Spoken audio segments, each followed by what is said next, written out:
This video details about how to staff a nursing unit or a patient care unit. First, about meaning of the term staffing. It simply means the number and composition of personnel assigned to work in a unit at a given time. It is the number and composition of personnel or staff working in a unit at a given time. Coming to definition of staffing, it is a systematic approach of selecting, training, motivating, retaining professional and non-professional personnel in any organization. Staffing is nothing but it is a systematic process and it involves selecting, training, motivating and retaining professional and non-professional personnel in any organization.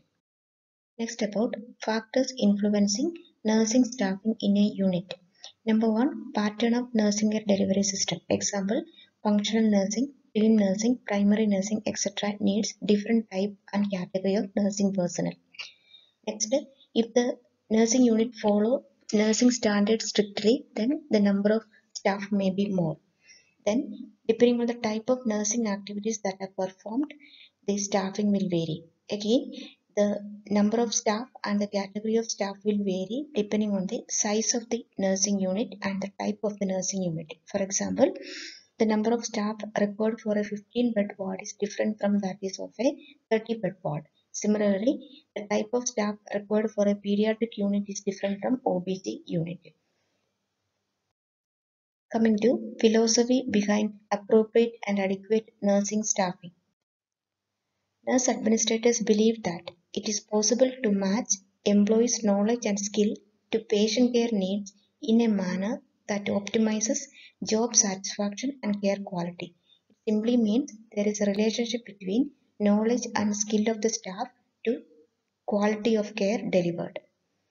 Then, second, the nurse administrators believe that technical and humanistic care needs of patients are so complex that all aspects of care should be provided by professional nurses. All aspects of care has to be provided by professional nurses since technical and humanistic needs of patients are so complex. Only professional nurses can understand the complexity of these needs. Next philosophy, nurse administrators believe that patient assignment, work quantification and job analysis should be used to determine the number of nursing personnel and their category assigned to each ward. Next, there must be a master staffing plan and policies to implement the plan in all units. Next, the staffing plan should be administered at the unit level by the head nurse so that selected plan details such as shift start time, number of staff assigned on holidays, etc. So there must be a master staffing plan. There must be policy to ensure the staffing plan and the staffing plan in the unit should be administered by the head nurse. These are some of the philosophy behind appropriate staffing in the nursing unit. Coming to objectives of staffing in the nursing unit. There are three objectives. Number one, provide a group of professional staff according to the philosophy. Then provide the professional staff in sufficient number and properly develop a staffing plan that is suitable to the nursing unit. About principles of staffing nurses. Two set of principles are available, patient care related and staff related principles. About patient care related principle number one, nursing hours per patient per day. Each patient needs is different from the other. So the number of nurses available should be according to the patient care needs or demand of the patients. Then they must be able to provide quality patient care. In order to provide quality patient care, sufficient staff should be available. This is the patient care related principle. Coming to staff related principle, each staff should have appropriate clinical competency to deliver quality patient care. Next is about staffing process. In detail about the staffing process, we have discussed in another video, namely recruitment and selection. Otherwise, we can say staffing process is almost similar to recruitment and selection of human personnel. So here we will mention the steps of staffing process. As you can see here, the staffing process involves 6 steps. Number one, recruitment, selection, followed by training, followed by developmental program, then performance appraisal on periodic basis, and finally promotion and maintenance of staff in the unit. Next about allocation. Allocation is nothing but it provides information to adjust the scheduled staff to meet daily workload or demands of the unit.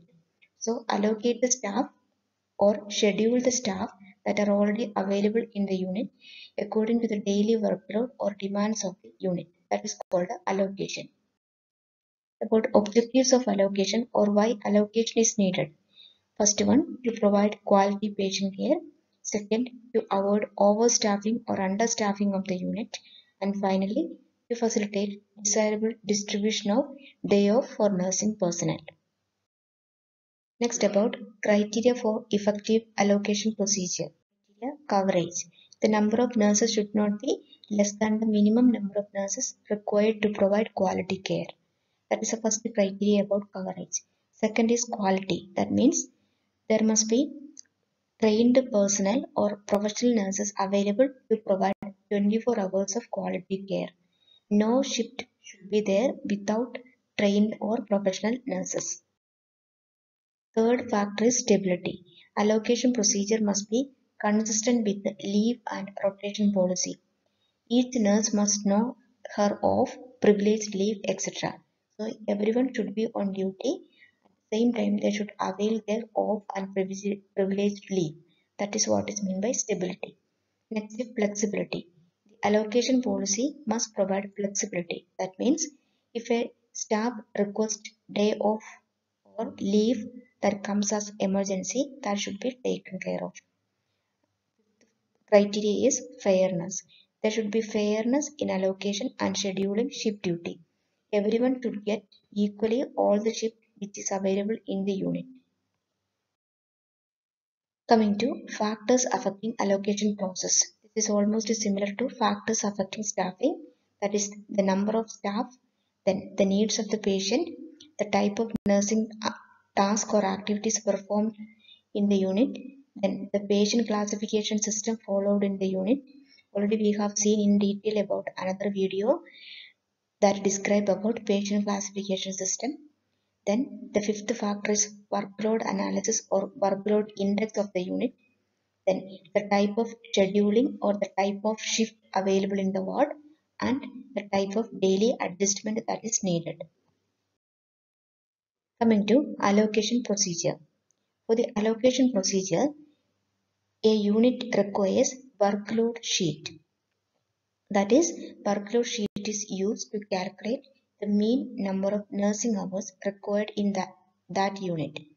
To calculate workload unit, various methods are followed. The first method is given by Goddard. Goddard classify patients into 5 categories depending on their dependency. A. Totally ambulant patient. Then B. Partially bedfast patient. C. Bedfast but not helpless. D. Partially helpless patients. And D. E. Totally helpless patients. This is the 5 classes of patients or 5 categories of patients according to their dependency. We can use this system to calculate workload analysis. Another method was given by EH to calculate workload in a nursing unit. In this method, patients are divided into 4 categories. Those who require minimum amount of nursing care, that is average 2.8 nursing hours per 24 hours. Second category, average amount of nursing care, that is 4.3 in 24 hours. Third category, above average nursing care, that is 5.6 hours in 24 hours. And finally, maximum nursing care, that is 8.6 nursing care hours in 24 hours. This is the second. Third method is, according to a study conducted by a college of nursing in Delhi, patients are classified into completely dependent, partially dependent, and ambulatory patients. So, 3 category patients are classified into.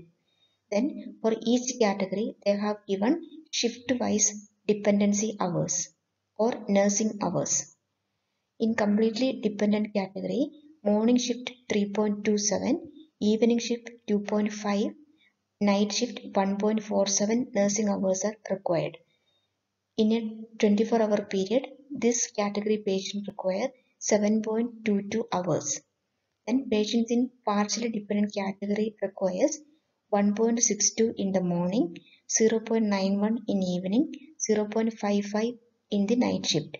Totally 3 hours are required in 24 hours. Then for ambulatory patient, 1.2, 0.7 and 0.17 respectively in morning, evening and night shift. Totally they require 2.07 nursing hours. So we can see that totally 6.09 hours are required in the morning, evening 4.11, night 2.1 and total 12.29 nursing hours are required in 24 hours. So you can see that the highest nursing load or workload is in the morning, next in the evening and very minimum is in the night. This is the method given by College of Nursing, a study conducted by a College of Nursing in Delhi. This is the most commonly used method to calculate workload in a nursing unit. So we will follow this method in the coming slide. Next, you can see here workload calculation for 24 hours based on the study by College of Nursing in Delhi. So you can see completely dependent, partially dependent and ambulatory patient. This ward, as an example, considered there are 30 patients. Then, among the 30 patients, there are 5 completely dependent patients, 15 partially dependent, and 10 ambulatory patients. Total 30 patient ward unit. In the previous slide, we have seen completely dependent patient requires 7.22 daily patient care hours in 24 hours. 7.22. Partially dependent needs 3.09 and ambulatory patient needs only 2.06 nursing hours in 24 hours. Then here you can see calculation per category of patients. So there are total 5 patients who are completely dependent.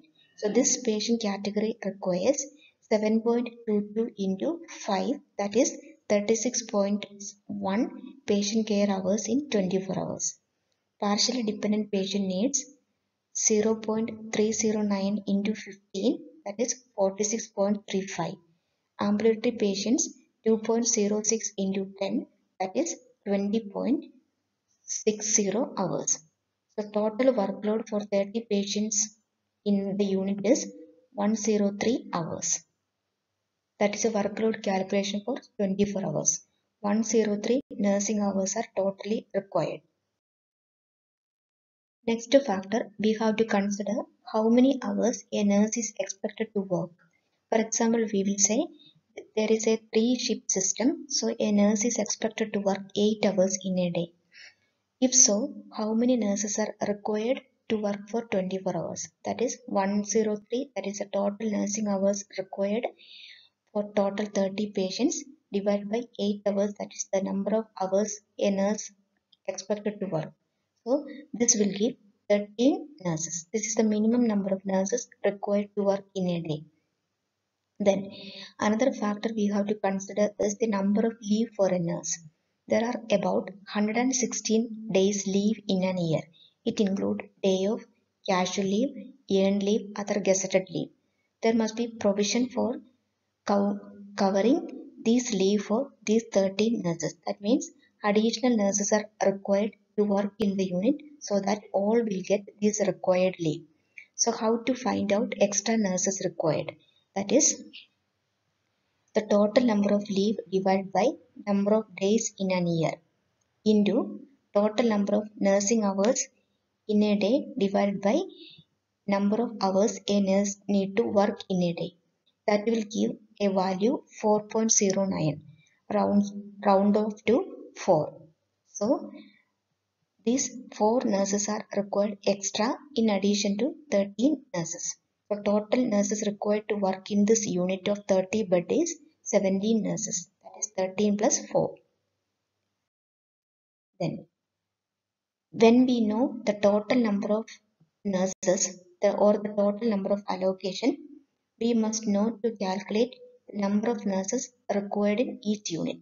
Now we have the total number of nurses available in the unit. That is, minimum 30 nurses are required for covering 24 hours of nursing care. Maximum there are 70 nurses available. 30 nurses will be on duty and 4 nurses will be on their concerned leave.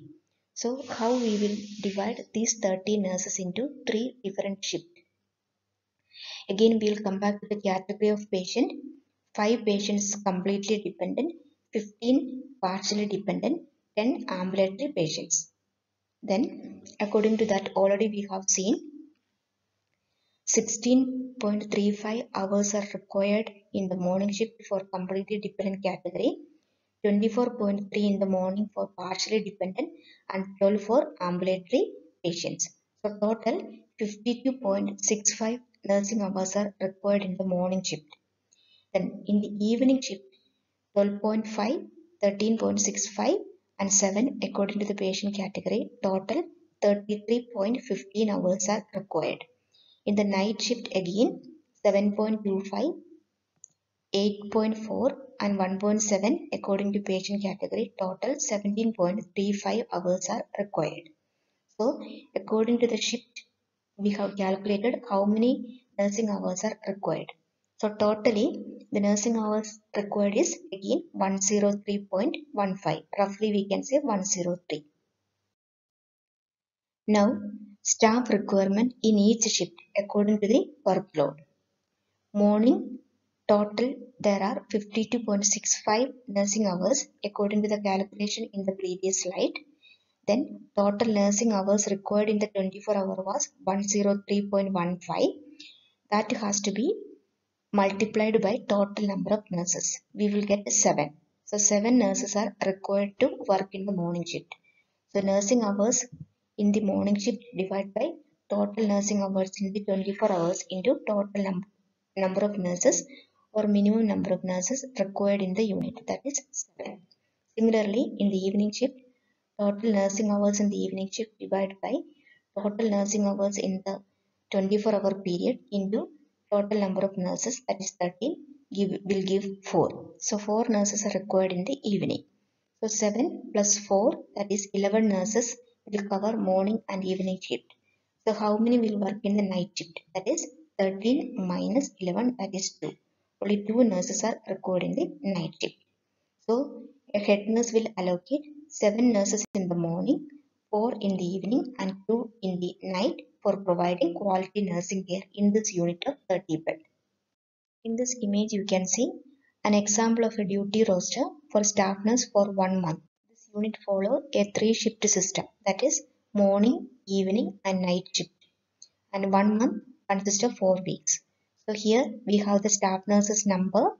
Only 9 staff nurses are noted here, and 9 staff nurses are equally divided into morning, evening and night shift. This is the end of this video. Thanks for watching.